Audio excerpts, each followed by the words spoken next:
to own it. Just wanted to take the time, learn all the things that I could about you. Now it's such a mess here. Oh, we are just stressed here. Used to be so easy with you. Thank you for coming on the show today. Thank you for inviting me. I appreciate it. So you're doing some cool stuff. Tell us a little bit about this business you got involved with. Well, I have a couple of them. One of them is El Matador Consulting. And basically, I do consulting work with major tech companies, all dealing with public safety. One of the advantages of working at a major city here in Fresno is that we did a lot of things that were successful. Reduction of violent crime, reduction of accidents, recruiting successes, things like that. So what we do is we're able to go and give recommendations. If there's a certain area of a police department that is not being successful, we can go make an assessment, give them recommendations. But we also do some training. We also do some transitioning assistance. For example, for a chief to go from one city to another, there's a huge transition, a lot of stress. Well, there's certain steps that you could do in order to make that a little bit easier for them. So that's the kind of stuff that we do.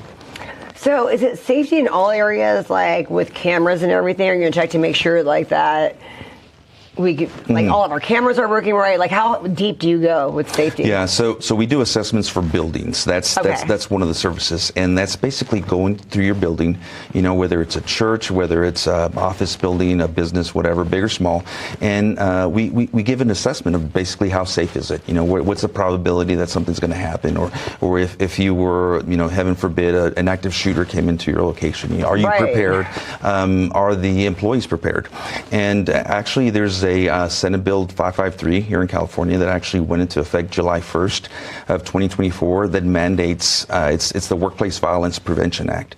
And it mandates for any organization, whether it's a church, whether it's a library, school, whatever, with 10 or more employees, that they have to have a safety plan, some type of a plan to train their employees what to do, basically. And the last thing you want to do in case of a critical situation like that is freeze, not do anything.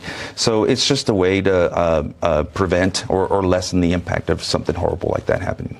I mean, I think it's great what you're doing. I think it's absolutely terrible how needed it is, how everything has gotten just ridiculously every time you turn around, it's like this person getting shot, that person, it's so much craziness. So what are some of the things that, you can't give away all your secrets, what are some of the big things that you see when you're going into this, how we lack on our ends, the safety net? So one of the biggest things is just access to the building. You would be surprised at how many schools, churches, you can just walk in. You can just walk in. There's no security check. There's nobody to challenge them at the door. There's nobody to say, hey, you may not belong here, right? And what we've seen across the country is a lot of these active shooters, number one, they will scope out their target area. They will learn about it. They will learn the access points, and they simply walk in many cases, right? That's what happened in Uvalde several years ago. So what we do is we give recommendations on entrances. Lighting is another big deal. People are surprised when their business is burglarized, but yet there's no lighting on the exterior, or you have big trees or bushes covering the windows where police officers driving by, they can't see that something's going on. So some obvious things like that. They're obvious to us, but to a business person, they may not be as obvious. So that's the type of thing that we do. We create safety plans for any organization that needs them. We can also provide active shooter training, but doing these assessments is kind of a big deal, especially if you want to be proactive and make your facility as safe as possible and take care of your employees. So I know Blackstone had a lot of problems with the burglarized and all that. If someone comes here and they're like, we've gotten burglarized X amount of times, we're tired of this, come in, tell us what we're doing wrong. Are you guys good at really kind of like changing and be like, well, this probably went wrong here, this probably went wrong here, let's change this around? Like, you guys give those type of solutions? Exactly. And here recently, I was fortunate enough to work with Switch Nightclub, a new nightclub that basically got revamped, and they were going to reopen it. Well, it had a history of being problematic with some, shootings or stabbings, typical nightclubs kind of stuff. But the location also made it a little bit riskier. So the owner was very proactive in the sense that he wanted to do anything that he could to make it safe. I mean, it's that simple. He wants to be as proactive as he can to make it as safe as possible. So we came in and basically provided, number one, a full assessment of the building, came up with safety plans so he'd be SB. Was there a lot of things that you saw that were like, oh, this is probably one of the problems? Right. There were a couple of big things, but I was actually very surprised at how prepared they already were. So they were prepared, but maybe not organized, or it wasn't put into a easy to follow action plan for when something happens. So that's what we did for them. And again, very proactive ownership, and they were able to successfully open. And now they're being successful. They have fewer incidents because now they know exactly what to do. And does that help too when you're in the hot seat where all the cops are like, okay, that's the place where all the drama goes down? When you come in there and do that, is it kind of alerted, okay, now they took the right precautions, we can kind of lay off them as always being on them? Does that happen as well? Yeah, so you draw the attention of police when there's 911 calls. I mean, that's how that happens, right? So if a police department is responding every single weekend to a certain club, they're probably going to shut you down. You know, if it is expending the resources of the city because they have to send 5 cops there multiple times over the weekend, you're going to have a problem, right? So yes, once the 911 calls stop, then yeah, they don't so much have a problem with you because you're obviously running a facility that is safe, that is secure, and you're not expending their resources. And I mean, that's one thing that's always been an issue: the number of police officers, right? So a business person has to be proactive. I mean, you cannot just fully put all your dependence of safety on the police. If you can do, 3, 4, 5 simple things that are going to protect your employees, protect your customers, why wouldn't you do that? I mean, so it's a very proactive, safe thing to do. And honestly, we have fun doing it. So now I do have a weird question. My complex questions. Well, I was talking about this. I was thinking about my friend. My friend owns a popular spot in Tower. There's, he was at one time big on the hot spot of drama's happening there. I mean, he has a very amped security system. Well, now what's happening is that whenever there's a crime there, they kind of go to him and he's like, there was a stabbing at this spot. It wasn't even my spot, but it was outside. And now they're there and now they're still saying that. How, when you have these businesses sandwiched like this, is there a way to offer the neighborhood of businesses like a deal? How do you get them on board so that when one guy does everything they need to do with one business, the other guys follow suit and they're not in the hot spot? What are some solutions? It's actually it's not a weird question at all. Okay. It's a very smart question, and your plan is only going to be as good as the cooperation of your neighbors, right? So typically, for example, the Tower District, they have an organization down there of merchants, and they do work together. If one of them's having an issue, probably your next door neighbor is going to have that same issue, or maybe they're making it worse by for whatever reason, staying open later hours or whatever else. So absolutely, actually a plan will work better when we do it for an entire section instead of just one building, right? Especially if it's a building that's sandwiched it's not going to be that effective because you are subject to whoever's coming to visit those other places. So no, it's actually a great idea, and I mean we want to work with the community. See, there is a way you kind of offer it to make it worth everyone's while. Well, it's absolutely. It's got to be a little bit cheaper if 10 businesses are doing as opposed to the one and beneficial. And the plan will be better because everyone's doing it and they're on board and they're kind of scratching each other's backs. So they would be more successful. Yeah.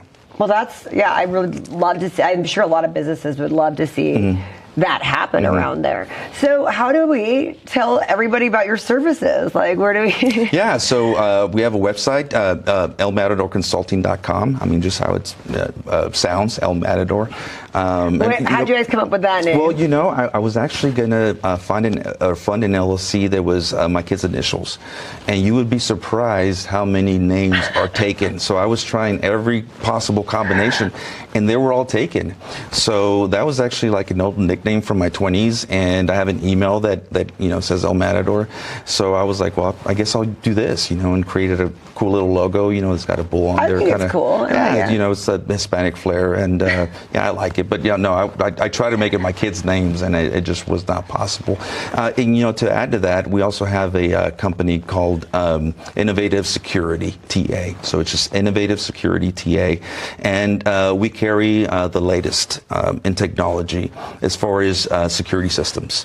And I mean, I'm talking about full automation and controlling your entire home from your telephone. You can arm an alarm. You can have night vision. You can look at your alarms. I mean, literally, you can be on the other side of the world and know exactly what's going on in your home. So technology is really being leveraged to keep locations, facilities, homes, and businesses safe. So is that still under the El Matador, or is it a separate business? It's a separate business, but obviously the two companies work together. But will you give us a deal if we have a business and a home? Or secure us all the way? Absolutely. Yeah, we can do that. We can do that. But it's been fun, and I still get to play a small role and keeping people safe. And at the end of the day, I mean, that's the most important thing is, people want to be able to make money. Business people want to be able to make money and not have to put their clients in danger or their employees in danger. And that really shows that an owner really cares about his people when they invest money into it. That's really awesome. And as far as this new law you said where you kind of have to have, it says safety training for 10 or more employees, I haven't heard of that. I imagine a lot of people don't even know about that. A lot of people surprisingly don't know about it, and they only find out when something bad happens, and either the local police department or the state will come in and figure out why didn't you have this? And why didn't you have this? I didn't know. And it actually went into effect, like I said, in July of 2024, but like many laws here in California, they passed so many that it's really difficult to stay on top of all of them. But yeah, any location that has 10 or more people working in it, whether it's a nonprofit or not, it doesn't matter. And the smaller it isn't more, it's like it's more complex if it's a big company. If it's a small company, it could be an easy, and just a matter of a day. Hey, let's do. Yeah, so an assessment and safety plans can really be put together within a week if it's a small and you renew it on a yearly basis. You should review it on a yearly basis, especially if you make changes to the building. If you tear down some walls or add an office and this and that, it's gonna change the diagram. So the easier it is, the more it's like. So if we like oh yeah, you're gonna be our safety guy for the company, but there's not a lot of changes from year in year out. You're pretty mindful of that, and you're like, okay, we didn't have to do that much, so let's just do this. And next year we'll do a refresher. Yeah, all you have to do is just update the plans when something changes. So once they're in place, you just leave them in place. I think the better thing is to review them annually and also to train your employees. Everybody in a building, regardless of what type of the organization it is, should know what to do in case of an emergency. Because as employees, the people who are your customers are going to look to you to keep them safe, right? And obviously, there's a lot of litigation when that doesn't happen. So, in order for managers and employees to, not find themselves in a compromised situation, they should know exactly what to do. What's going to happen if somebody kicks the door in, if somebody walks in with a gun. Whose responsibility is it to call the fire department in case there's a fire? And I mean, we can think of just about every type of. I was fortunate. I have actually been in some situations like that with. Yeah, working in restaurants and seeing people catch on fire and not knowing where the fire extinguisher. And I know that sounds weird, but it's stuff you don't think about until something happens, right? So it is actually a big deal. So like I said, it's very sad that it's necessary, but it really is. Oh yeah, and I mean the last thing you want to do is try to sit there and read the manual as something's happening. You want to be able to just respond very quickly. I don't know if you remember several years ago, it was probably about 7 years ago, there was a huge fire at a concert that basically spread, and there was a lot of video inside. No one could get out. Yeah, no one could get out. And I worry about that all the time. Right. When I'm in a big spot and it's claustrophobic, and I'm like, oh my God, this place catches on fire. So that's exactly what I'm talking about, right? I mean, a lot of people were hurt and injured and actually died in that fire. Yeah. And basically there was no safety plan. People didn't know what to do, right? And then we have all these old buildings. So the only thing I would find, I'm wondering, okay, so like our phone, we have to update it every so often. We have to get they're like, oh, well, they want us to get a new phone every 2 years, and things start working. Like you said, things are constantly changing with technology. So if I have you in my business company, you say all of these things, but then 2 years later, something really state of the art comes out, and then you're going to be like, oh my gosh, now you've spent all this money to upgrade. Are you mindful and nice about that when we work with you? Oh, great.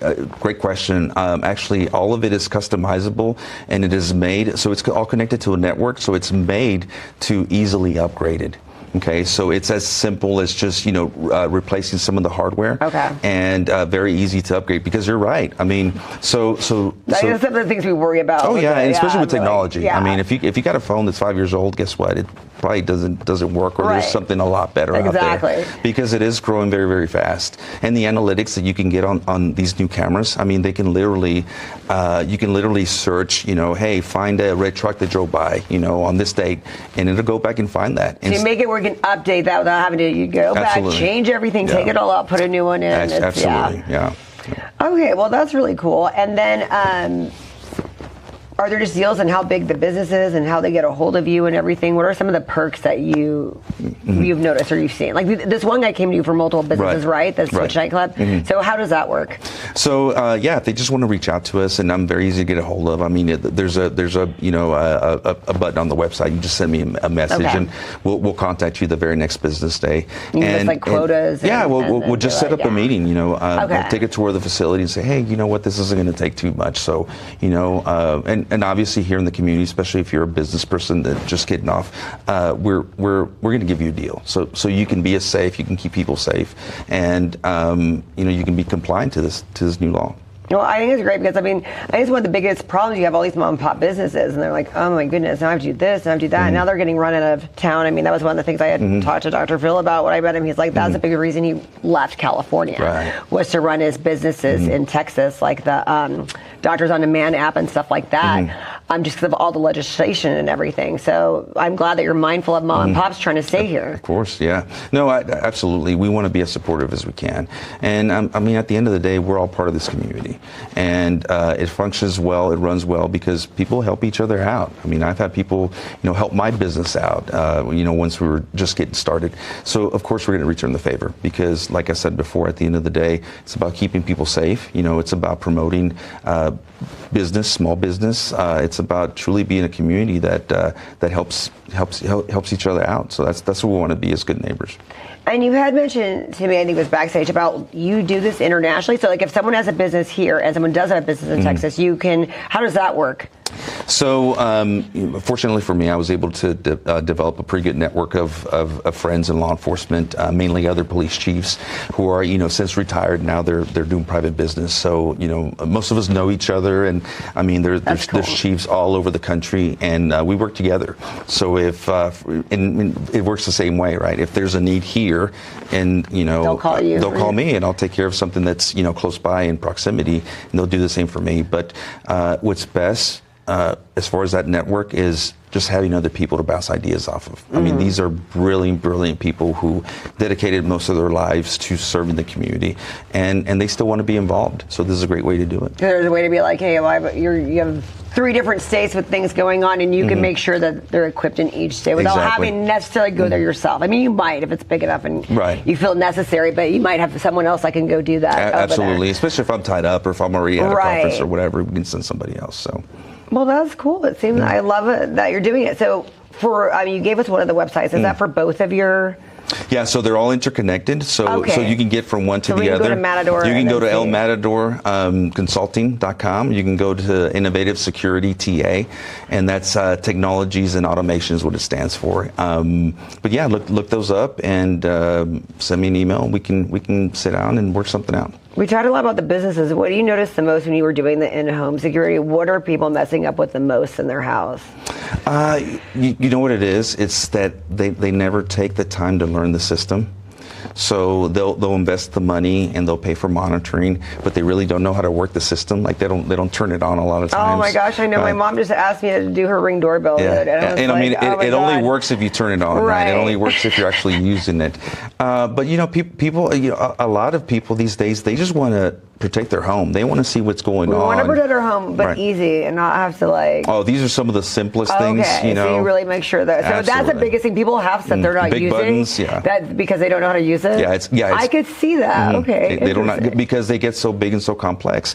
Well, this is the latest in technology. I mean, I'm telling you, these cameras are, so easy to use. The latest in technology, cutting edge, but yet the simplest systems that you've ever seen. Literally, it's one button to arm the whole thing. It's one button to turn it off. That's really cool.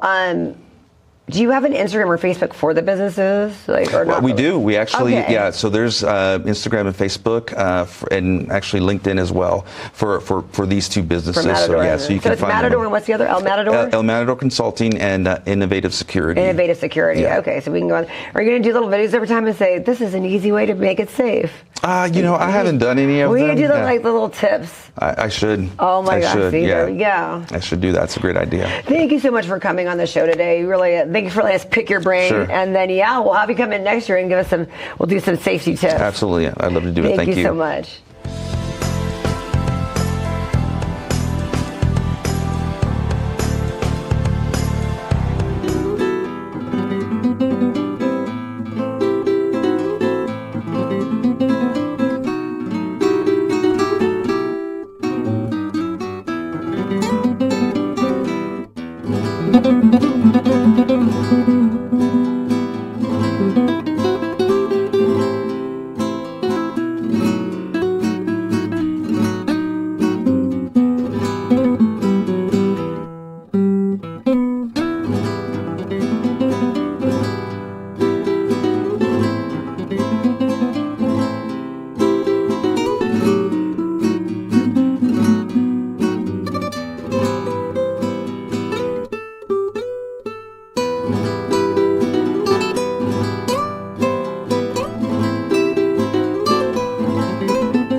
Thank you for coming on the show today. Thank you for having me.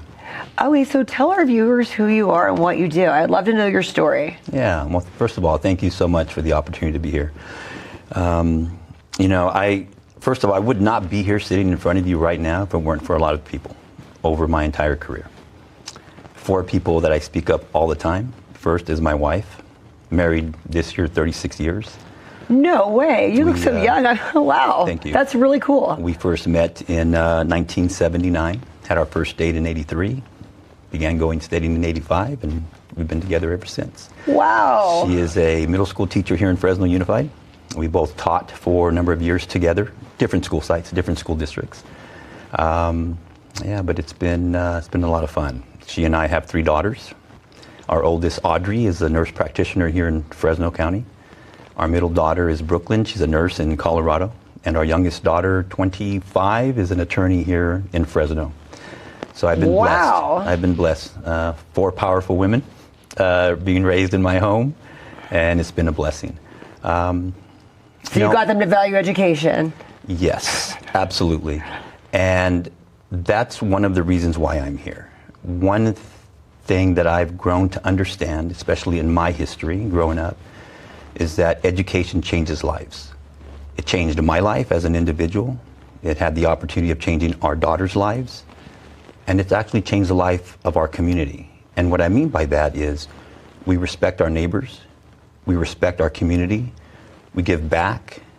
We work hard. We are positive contributors to society. And I owe all of that to education. And that's why I'm running.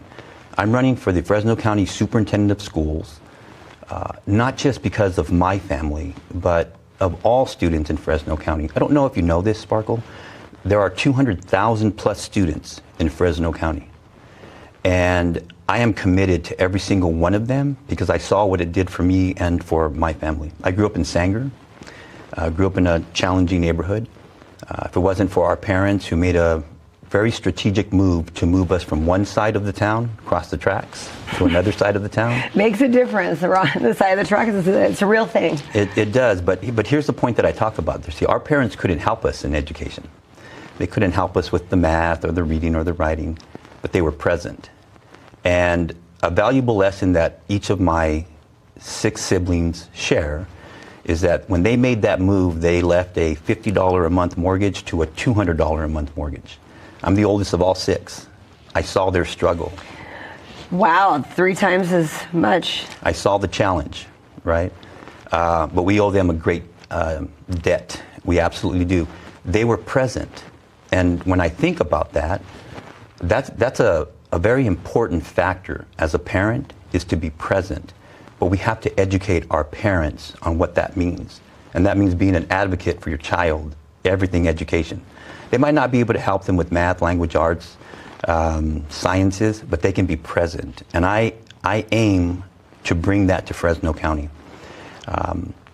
My parents are in their mid-70s, healthy. They have 26 grandchildren, great-grandchildren total. How long have they been married? Yeah, they've been married 61 years. So my I turned goodness. 60 yesterday, so they've been married Oh, 61 happy years. birthday. Thank you, I appreciate that. Yeah, so there's a lot of valuable lessons in that. And so in 1995, I made a decision to leave corporate America, where I was an accountant for United Parcel Service, and decided to get into education. And one of the reasons why I did that is I came home one day. I wouldn't spend a lot of time with my youngest daughter, Audrey, and her first 2 words that she ever put together were "go away" to me when I was pushing her out in the backyard in the swing. And it was at that moment that I realized I need to change my career. And I did. And in 1995, I started my teaching career in Sanger at a middle school, Wham's Middle School. And within 2 years, I said to myself, someday I want to aspire to be a superintendent. But there's a certain path that one should take in order to do that. So I began the journey. Since then, I've taught every single grade level, elementary, middle school, and high school. I've been a principal in elementary, middle school, and high school. I also taught at the collegiate level for a little bit. I have served in different capacities at the district level. Assistant superintendent, superintendent / regional vice president was the full title of a charter school organization here in California. And in 2014, I actually worked for Fresno County Office of Ed. And it was at that year that I said, that's the superintendency position I want someday, but not yet. I'm not going to be selfish.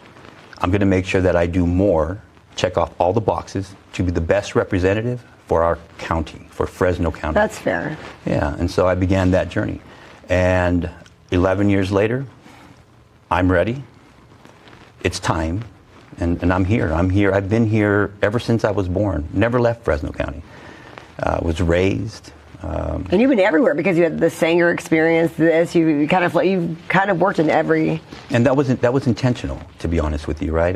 So you know the needs everywhere too. You can see where things are working. Absolutely. I've worked in 7 different school districts. Wow, that's impressive. I've supported 20 out of the 32 different school districts, either as an employee, a coach, a consultant, or a trainer.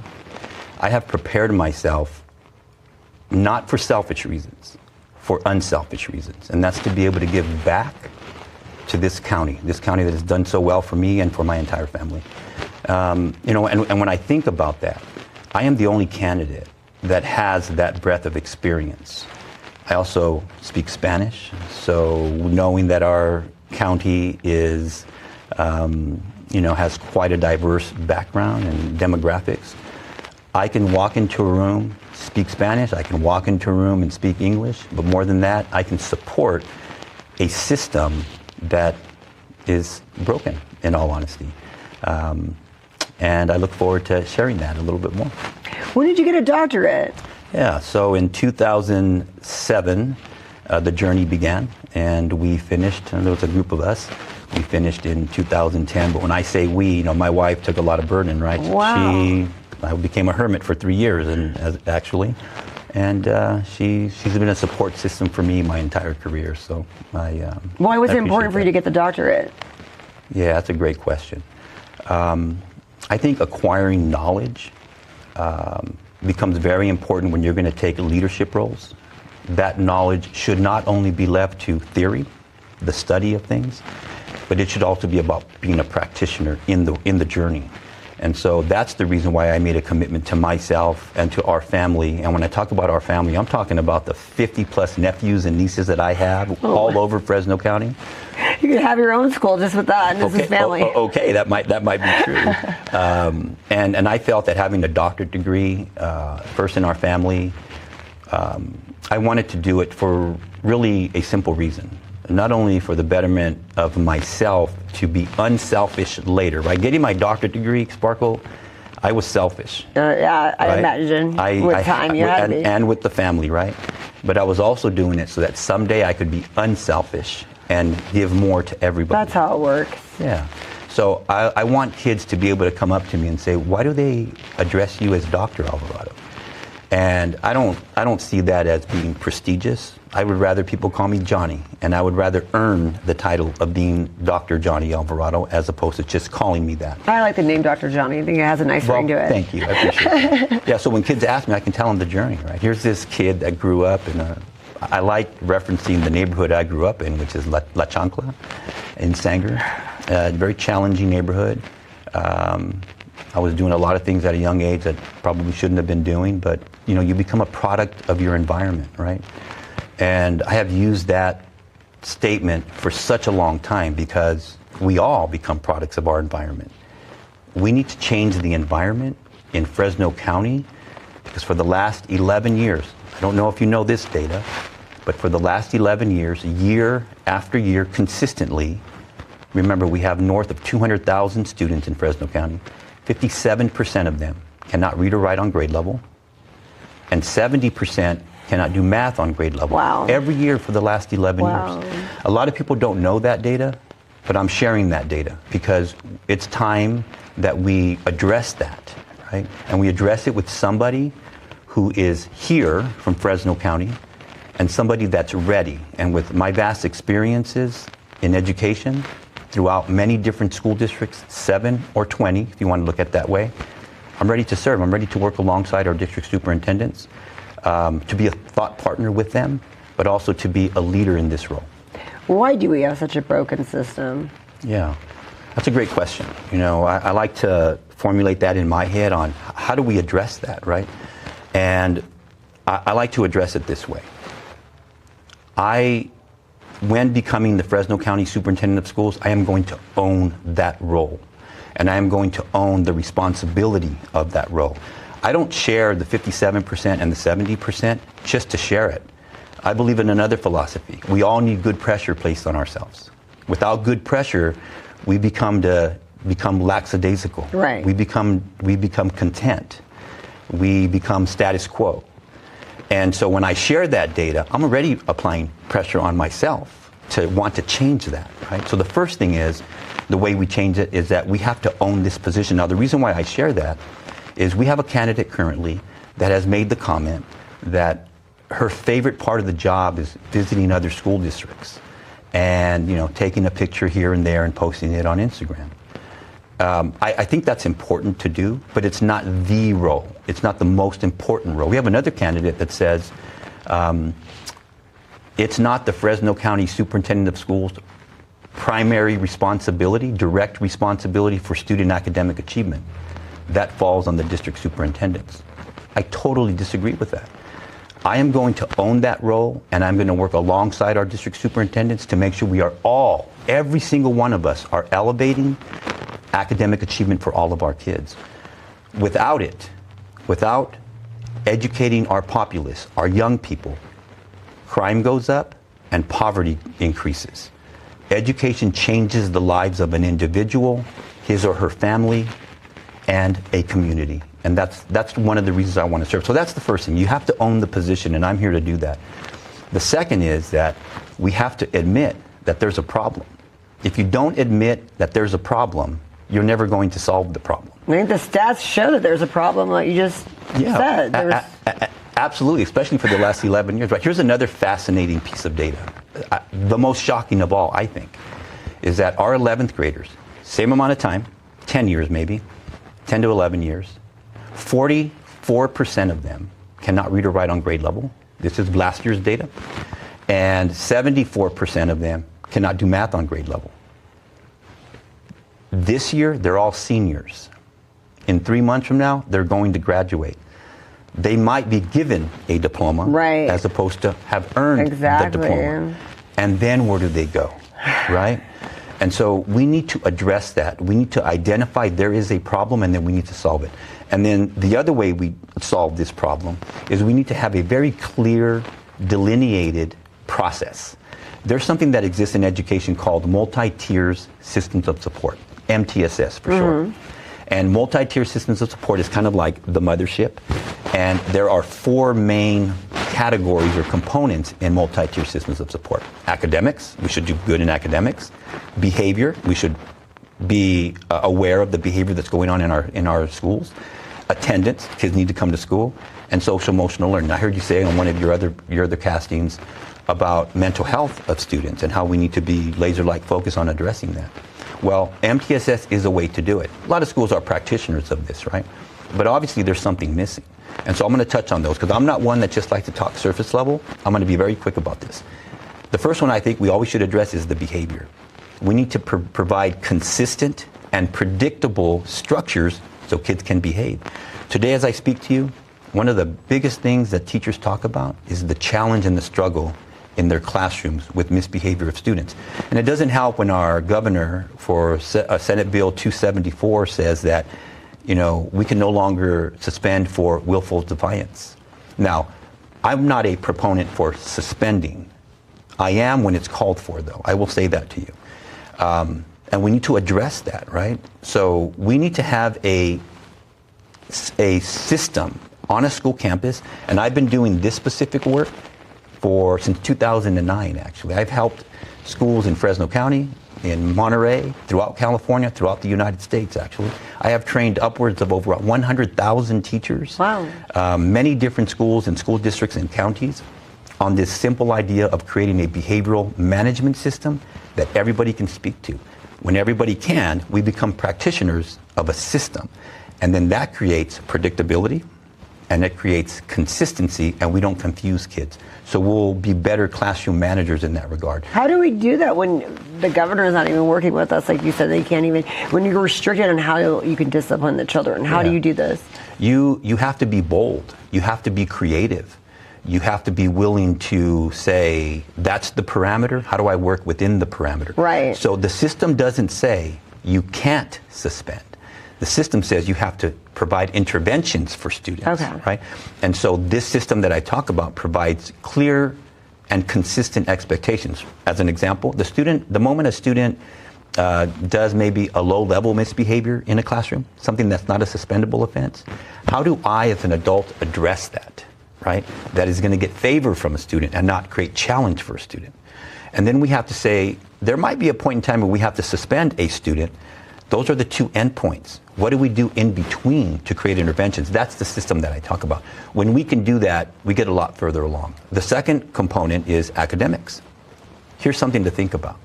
I believe social promotion is a problem. Not only in our county, everywhere. Social promotion says you're going to keep moving on from kindergarten to first grade to when you are handed a diploma. Right? So reference back to the juniors who have been socially promoted all these years, and now they're seniors ready to graduate and go off into the world. So we need to address social promotion. And one way that I talk about doing that is we have to make sure that our kindergarten students are reading when they leave us to go on to first grade.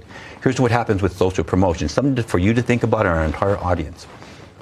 If we're not doing that for the kindergartner, that kindergarten student is going to become a first grader, and then a second grader, and then a third grader, and on and on and on. And all we're doing to teachers is we're creating a class full of a varied level of abilities that makes it hard for the teacher to be able to teach all students, right? It becomes very, very challenging. Well, we need to address social promotion. And I can talk an entire session on that. Right? I bet. So that becomes very important. Also within or in academics, we have grade inflation. You know, sometimes we're saying an F is no longer an F. That an F is now 30% as opposed to 59% or 50%, right? And this is a way to address, well, we don't want the student to feel bad. And what I say is, let's make the student feel good by making sure we're putting systems in place that are educating the child, right? The data shows that we haven't been doing that. That's the academic portion of it. The next is attendance. I want you to think about this for a second. Most school districts in California and in Fresno County have about 180 days to teach a student something, to change the academic life of a student. Today, as we talk right now, knowing that the state assessment is going to happen right around April 20th or thereabouts, we have about 56 days left to get them ready for that state assessment. And then they take it, and then we get the results June, July, August, and then we say, how did we do in teaching our kids? That's the wrong formula. It's too late. I would like to bring to our parents to be greater advocates, to be able to do something as simple as this. Mr. Teacher, Mr. Administrator, Mrs. Teacher, Mrs. Administrator, my child has been in school now with you at the semester 90 days. What difference have you made for my child in math, in reading, and in writing? And if we cannot answer that question, our system is broken. And I say to you, we probably can't answer that question right now. Some school districts can, some classroom teachers can. As an entire system, we have to be able to do that. So I want to see what that does is it provides good pressure for us. Right. But if I know the parent's going to ask me a question, I better be able to answer it. So I liken it to this. In Fresno County, what we do not have across all school districts is a common assessment that we want all grade level kids to take. Across our county, yeah, it's a big stretch. But why are we working in silos in the 32 school districts that we have in Fresno County, 31 K-12 districts, the 32nd is Fresno County? Why are we doing that? Because if you're not changing something, then you're choosing to keep it the same. Right. And we have to change that, right? That's something that I want to bring with conversations with our district superintendents so we can all lift all of our students in Fresno County. And then the last is social emotional learning. And that's about, does our system in our schools, does it support all students? So let's look at the behavior issue. Students misbehaving, we might have to remove that student from the classroom, right? Typically 1 to 3 students make it very difficult for a teacher. When it's time to remove a student, let's not just remove them and send them home. Let's not just remove them and put them in a timeout. Let's create a triage center. And we're doing this in our schools, and I've done it in all schools that I've led.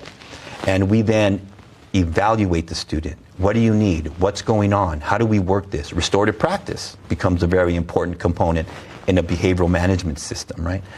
And so social emotional learning should be dealt with first by the system that exists on a campus. Secondly, you need to have the personnel. You need to have mental health specialists, social workers, school psychologists, and a caring adult across all campus. I love this statement. We either choose as a teacher to look at our students as human beings or human doers. If we see them as human doers, when I was a math teacher, if all my students believed that they were just doing math in my classroom, I was missing the boat. I wasn't trying to find out who they were, what their family dynamics were, how can I help them. If all I was concerned about was, I'm going to teach you math, I'm going to assess you, and that's it, that becomes a challenge and kids don't open up to us. Right. We need the child to open up to us so that we can respond to them. Yeah. Great advice, great plans that you have. How do we follow you and figure out, and when you're speaking engagements where we can ask you questions, are you good at promoting that on socials? I am, yeah. My handle across all social platforms is Dr. Dr. Johnny Alvarado. That's easy enough. Yeah. Dr. Johnny Alvarado, the number 4, FCSS, Fresno County Superintendent of Schools. And for the website, you just add .com, and that's where you can find me.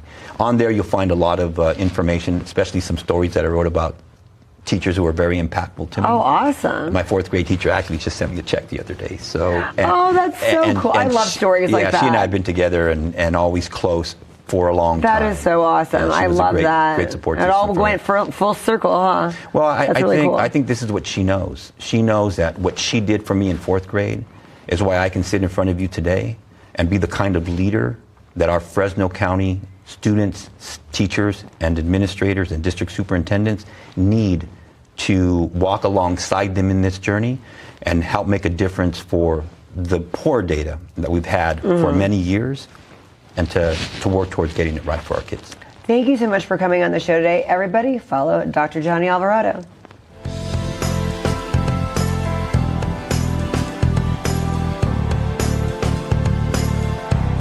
Thank you for coming on the show today. So you guys do films? Yes.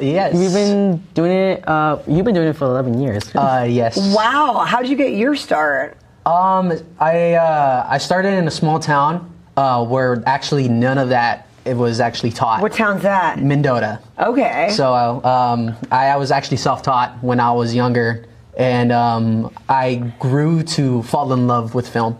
And I love the idea of it, and I love the art and the direction it would go, and how you can use colors and all sort of angles to tell a story. And so I was like, then I started doing it, and I realized I was naturally good at it. I was really good at it, and then over time, I just kept developing my skills and wanted So at to that do point, you were more. more the actor. More of the actor and the editor and like Okay, so you were director. doing. Okay, so you were doing everything, the whole shebang. Yes, Okay. I was doing a lot of it, and over time, I just wanted to learn more. And when I moved to Fresno, that's when I saw more opportunities, Right. and it was very good. It was the best time for me. So how did you get started? I started off now 5 to 6 years ago. I began during the round time of COVID, and at that point, like, no one did anything. Oh my It was, like, goodness, such a the branch hard of- time. I enjoyed it because when it started happening, when like it was starting to become kind of like a rumor, like this is some big disease, I was struggling with in junior year. I had like 2 math tests, 1 history exam that same week. So I was just like, oh, I think I'm gonna fail. And that same week, that's when it happened. So I was just like, That is so funny. the perfect timing, the perfect timing. So about a good month in, I was enjoying the whole bit, then catching up on shows and everything like that. Then I got bored. Yeah, So then we all kind of relate to all that whole I got extremely bored. exactly like that. So I started to. I remember one day I was just doing laundry, and I was trying clothes that wasn't fitting me anymore. And then I started added like a character, and I was like, huh, that was actually kind of fun. So then I got my phone, started recording myself playing different characters. And originally I wanted to be a YouTuber. I started making YouTube sketches, and like I have my cousins, some of my friends be in them. Once COVID obviously was not much of a big deal, but at some point I was really wanting to get more creative. So I started to actually take a little break from the goofy side and branch more into like actually writing, like actually storytelling. And at that point, then I was like, I don't want to be a YouTuber anymore. I want to be a filmmaker.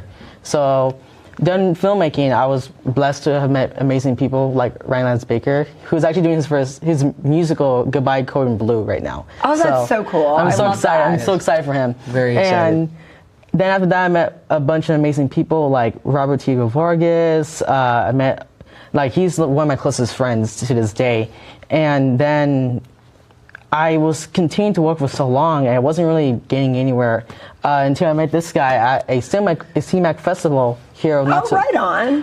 Back in February. Shout out to CMAC Festival. So we met back in February. We quickly became really close friends because we both came from similar backstories. We both went through a lot as kids, and we're like, I think that's the type of content we should create. We should make stories that not only people can relate to, but make them feel that they can understand and feel that they're not alone, especially with very sensitive topics like social anxiety, dealing with sadness, like those things that not a lot of movies today are really tackling.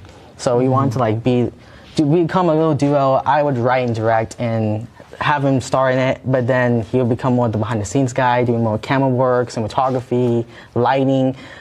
How we word it is, I think of the vision, and he makes that vision come to life. That's a great partnership. I love that you guys found each other and are doing great things. Is there anything that we could see online? Any content that's out there? Yes, A bunch, to be honest. Okay. Right on. We both have YouTube channels, and we have Instagrams, and we show all of our work, and we love to collab with a lot of different creators. We want to work with so many people and give them chances, and we want to expand our group. We want to make a whole what do you call it? Just community. Thank you. Of Fresno filmmakers who want to just explore and just make their visions come to life. Yeah, this last week, it's honestly been one of the most amazing yet stressful because it was just nothing but work. We were very blessed to have been on 3 projects around at the same time. One of them was all the way in San Pedro. The official trailer just dropped today, called What We Left Unsaid, by the director, beautifully written by Cesar Rendon. We shot that all the way in San Pedro, and then that was on the past Saturday. Sunday, we had to go all the way to Richmond, all the way in Oakland. Oh, wow. To film a pilot for this martial arts series called Grand Street Dragons. And after that, we then did another project just this past week called Bootstrap Economics. And that one was just the most stressful and most fun one. Why was it the most stressful? Well, we had a little incident where we almost dropped the camera. Yeah, that'd be stressful. Yeah, we were all silent for like a good 2 minutes. We were just like, did we just ruin the entire film? That was literally terrifying. It was super scary. It just goes to show like that filming is fun, but it's also very, very stressful. It can be anything can go bad at a certain point. It's super challenging. And it is, for sure. As long as you're able to just challenge yourself and you want to accept what the pros and cons come with, then you will succeed. Yeah, and we kind of just like as I said earlier, we've just kind of been working together ever since, and we've just both been very blessed to like even gotten some work to be seen, like some projects that were seen in LA. One project that was selected to the Great Film Club was called Brothers. That project just blew up. I don't know why. It really did. That one even got selected to be showcased in Faba Films, which is like a monthly streaming platform,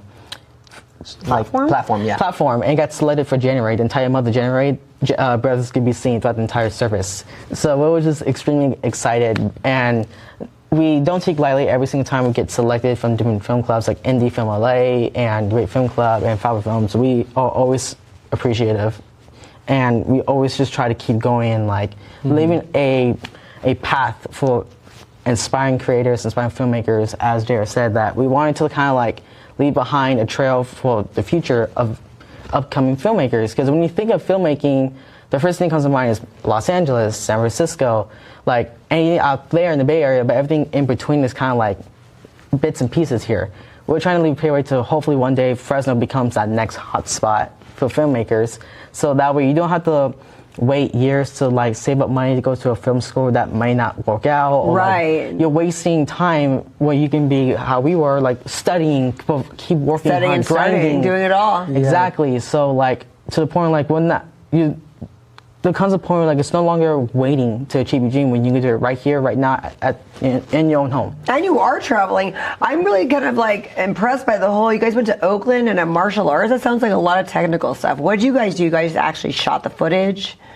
We would just be helping on set and doing jobs as like tasks, and we would help them with other jobs that people couldn't really. Was it a big set? It was pretty big sets. Yeah, I imagine. It seems so technical, like there's stunts and all that. How was that? It was fun, but it was a lot of work. Like I can only imagine. We were originally tasked to be. I was only supposed to be PA, and you were supposed to be second AC. Second assistant camera. Okay. Yeah, and when we got there, we were just like getting tons of different jobs just right there. I think people don't realize that does happen. I've been in a lot of films that then you think you're going for one thing and then you're going for more.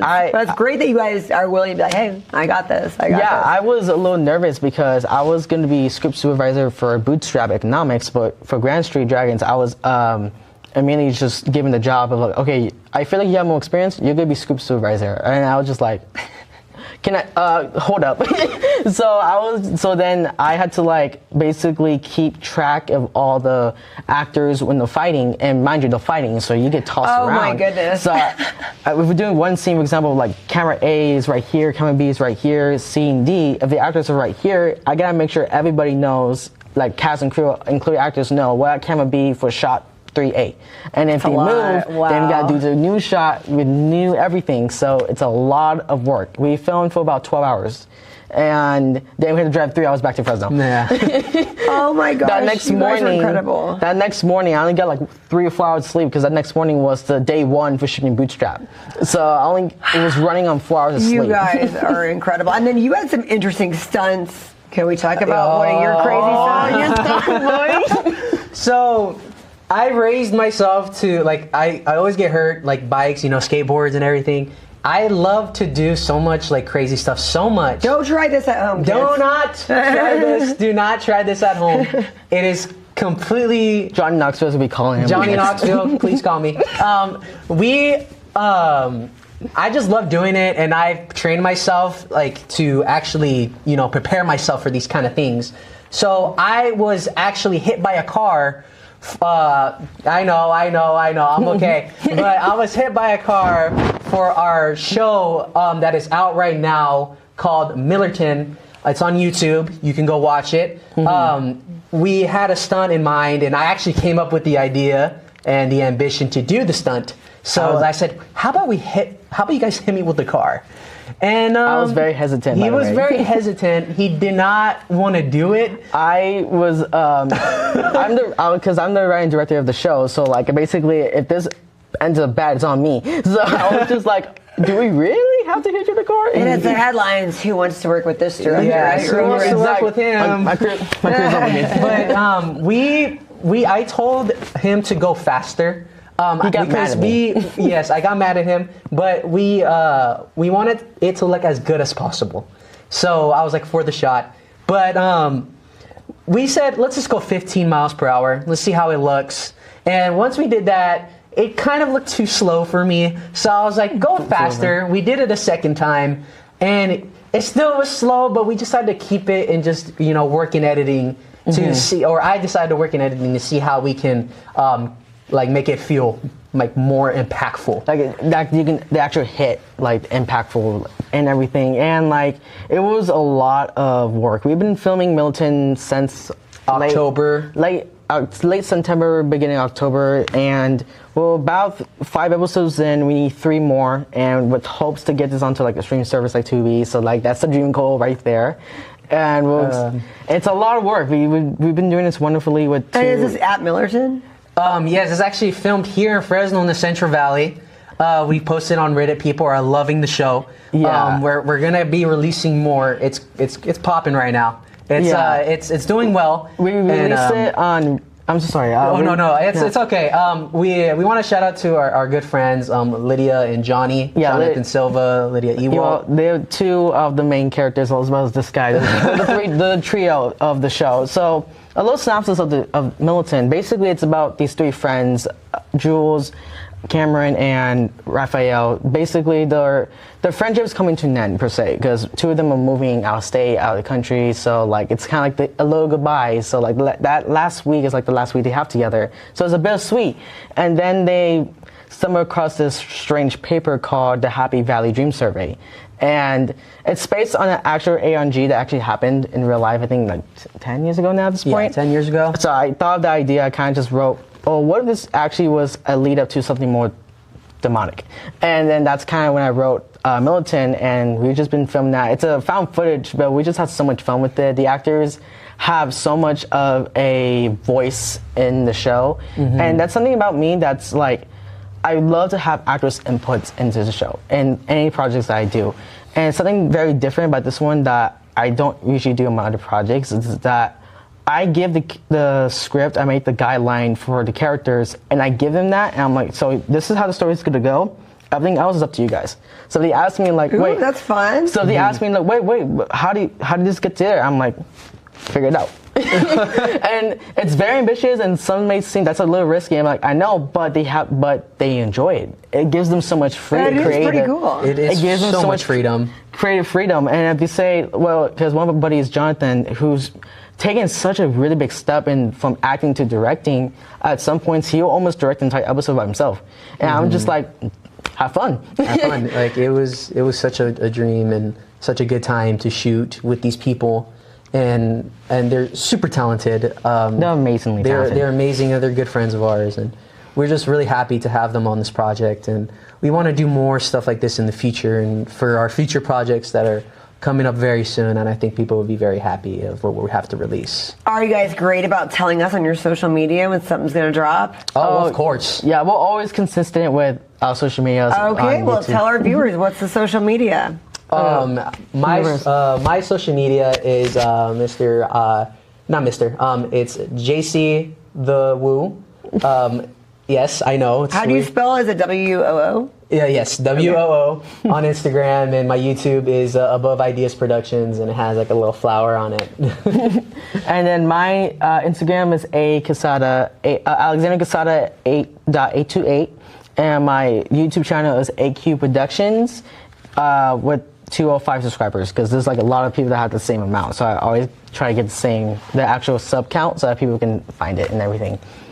But yeah, so that's kind of the joy with with the filmmaking and everything, we have a lot of ambitious projects that we're doing, and we're bringing along a lot of amazing people to be a part of these upcoming projects. We're really excited. And those people can DM me if they want to be a part of it. Of course. Like, hey, I want to Well, audition and all that. Oh, I course. try not to really audition. When people ask me, can I audition for it? I'm like, I mean, if you want the part, I'll give you the part. I'm not going to be like, oh, tough and everything like that. I just want to work with people. So like, we're just like, we came such a long way, but at the same time, we'll also just want to work with people. And it's cool you do a lot of improv stuff, so therefore there's a lot of flexibility, like a lot of freedom for people to do what they want to do. They don't have to read lines, so I like that. That's really cool. Like something for me is like I was an actor first, then director second. So obviously coming from an acting standpoint, something it's hard to memorize a long line or something like that. Or like, like some directors can be a little strict with like the scripts, and like, oh, I want to say like this, but the director's like, no, you're saying like that, and that's it. Like something, that's it. But for me, it's just like, well, I'll constantly ask actors the question like, what do you think your character should do in this scenario? If the actor says, oh, I think he'll be more defensive, I'm like, then be more defensive. Like, I let the actors have fun with their characters and everything like that, because my job is just to simply get them onto the camera and figure out how they are supposed to like move and talk and everything, but everything for them, they have fun with it. You guys are awesome. I can't wait to see your project, and especially the Millerton one. So when's that coming out? It's been out for a while Been out for a while. We took a break due to like holidays and stuff. Yeah, holidays. We will be back. Yeah. We were currently in the process of making the 6th episode. So whose YouTube is it on? Whose channel? It's actually its own self channel. It's actually the @ itself is called Cameron's Day, but the name of the channel is called Millerton. Millerton. Okay. Yeah, you can find all 5 episodes out there right now, and we're currently on 6, and we're really close to getting episodes 7 and 8 done, and then show's over. What episode do you get hit by a car? Episode 4. Episode 4. Oh my gosh, can't wait to see that. Thank you guys so much for coming on the show, and you'll have to come back in a few months and tell us what's new. Oh my gosh, of course, we would love to be back. We would love to be back. We would love to be back. It will be such a dream. Thank you so much for having us on the show. It was so much fun. Thank you so much. God bless you. Felt right in the moment, felt right in the summertime. It felt right drinking cherry wine with you. Just wanted to own it, just wanted to take the time, learn all the things that I could about you. Now it's such a mess here, oh, we are just stressed here. Used to be so easy with you. Now I must confess here, oh, I must confess, dear, don't think I'm in love with you. Winter is coming and I don't know what to do, and there's no more use in running, no more running to you. And I don't want your loving, I don't wanna be just friends, knowing all this time we were playing pretend. It's a mystery.